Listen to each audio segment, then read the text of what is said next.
In 2013, a paranormal investigation team ventured into the middle of the Thar Desert at 2 a.m. When they returned to their vehicle, they found something waiting for them, a small handprint pressed clearly into the dust on their car, miles away from any living human. Today, Kuldhara is widely known as India's most haunted village. The ruins stretch across the sand, completely barren. The local government enforces strict rules here, specifically forbidding anyone from staying inside the village limits after sunset. But these modern horror stories are actually masking a 200-year-old historical black hole, a place where tens of thousands of people seemingly evaporated into thin air. The Paliwal Brahmins arrived in this region back in the 13th century.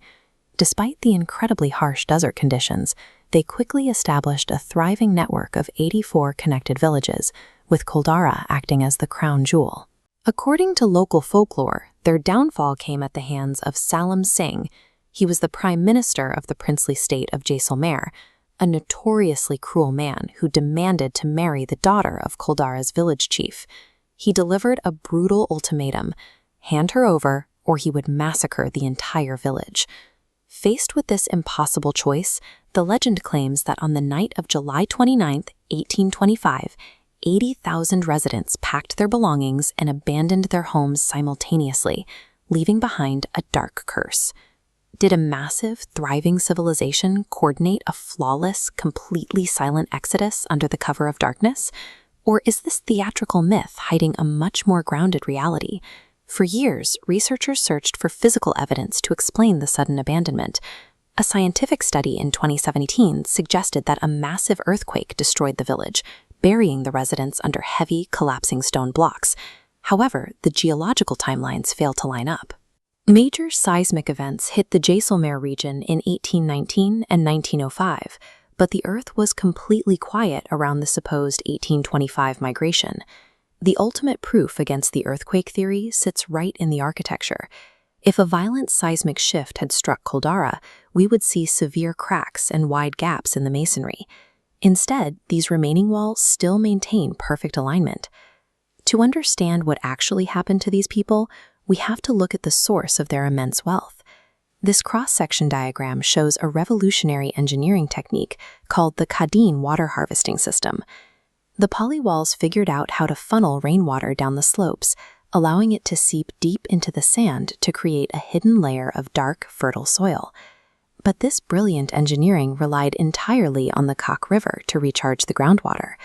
Around 1815, the region suffered a severe climate shift, and that crucial river began to dry up, causing the wells to fail completely. Kuldhara's prosperity was a fragile feat of engineering. When the environment turned against them, their agricultural and economic foundation completely collapsed. As for the villain of the story, Salim Singh is an actual documented historical figure.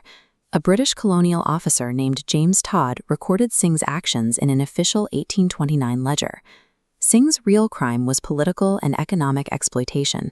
As the drought devastated the region's farms, he demanded exorbitant taxes.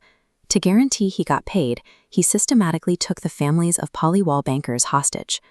We can track the real, documented death of the village using this population chart. Far from an overnight disappearance, the line drops steadily.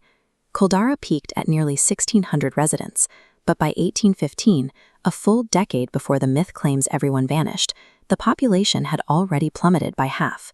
By 1890, 37 people still lived there. There was no magical curse and no coordinated midnight escape. Kuldhara died a slow, agonizing death, suffocated by the combined pressures of environmental collapse and deep political corruption. So why does an abandoned farming community have a reputation for the paranormal? The answer starts in the human brain, with a psychological phenomenon called pareidolia. When visitors wander into an empty, ruined town expecting to find ghosts, their minds actively search for threats. The completely natural sound of heavy desert winds rushing through roofless stone corridors easily gets misinterpreted as human screams. But these haunted rumors were actually encouraged on purpose. When the Paliwals slowly migrated to new regions, they buried their valuables beneath the dirt floors of their homes, turning Kuldhara into an absolute goldmine for scavengers. Operating at night to avoid the authorities, thieves and looters weaponized the local folklore. They actively fabricated stories of terrible curses and vengeful spirits, specifically to frighten the locals and keep them away from the ruins. The terrifying reputation of India's most haunted village is nothing more than a highly successful, fabricated security system designed by criminals to protect their illicit treasure hunting. The sensationalized ghost stories distract us from a very real, very grounded tragedy. Thousands of families watched the land they cultivated for 6 centuries turn hostile, forcing them to abandon the only home they knew. We should view the ruins of Kuldhara as a testament to profound human resilience and engineering ingenuity, rather than a paranormal void. Humans possess the incredible ability to conquer the harshest environments on the planet, but history shows that our greatest achievements are easily buried by time, greed, and the deep allure of a good ghost story.